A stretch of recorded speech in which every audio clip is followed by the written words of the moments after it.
told to myself things will never be the same. If they told people the truth, they wouldn't last very long. I will hold my silence like a weapon in my hand. If I used it, I would murder myself. You could never understand. Columbus came ashore greeted with nothing but niceness, sailing west in attempt to find golden spices. Dominated by the popes and frenzy for ISIS, the Catholic Church expelled Jews and claimed it was righteous. The first man to see land would get a reward and get a yearly pension for life, clearly from God. A young sailor saw land, said we isn't far. Columbus lied, said he saw it the evening before. They touched ground, they were greeted by the Arawak. Columbus had them locked up as prisoners in an hour flat. He wanted to find a source of gold, and that was that. And when they thought that wasn't fair, then he stabbed they back. When there was no more gold, he took slaves instead and left 250,000 Indians in Haiti dead. The men died in mines, the women died at work, the children died from lack of milk and they died in the dirt. They were just taking advantage of a passive people. They were just being the savages of massive evil. That's the church work, that's the path of massive ego.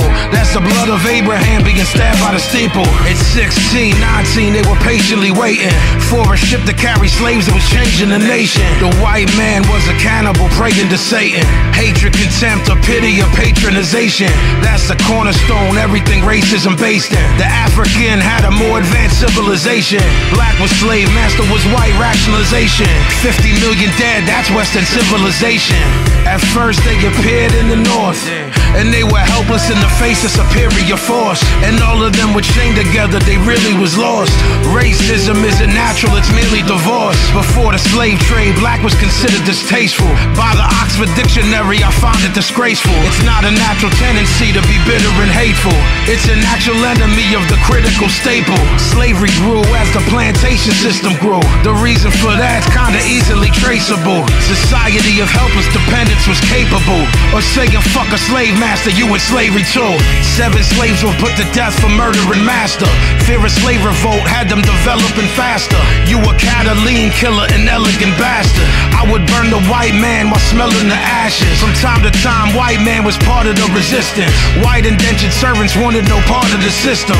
King Philip's War showed that if people would listen, that they could maybe break the complex chain of oppression. Tyranny is tyranny, but that's a concession. But the women, they was treated like that of possessions.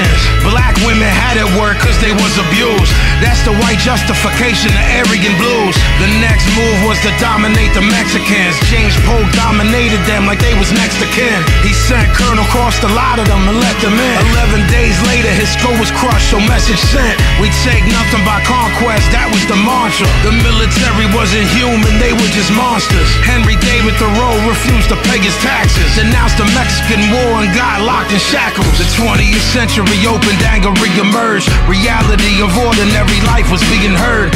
Anarchists and feminists came from factory work. Communism, socialism seemed to be rebirth. War is the health of the state is what Bourne said. And if you was born around that time, you was born dead. The Espionage Act had people confused, cause it was double talking, they didn't know how it be used. Supposedly it was an act against spying. Du Bois noted that was bullshit and they was lying. Charles Schenck was arrested in Philadelphia for printing and distributing leaflets.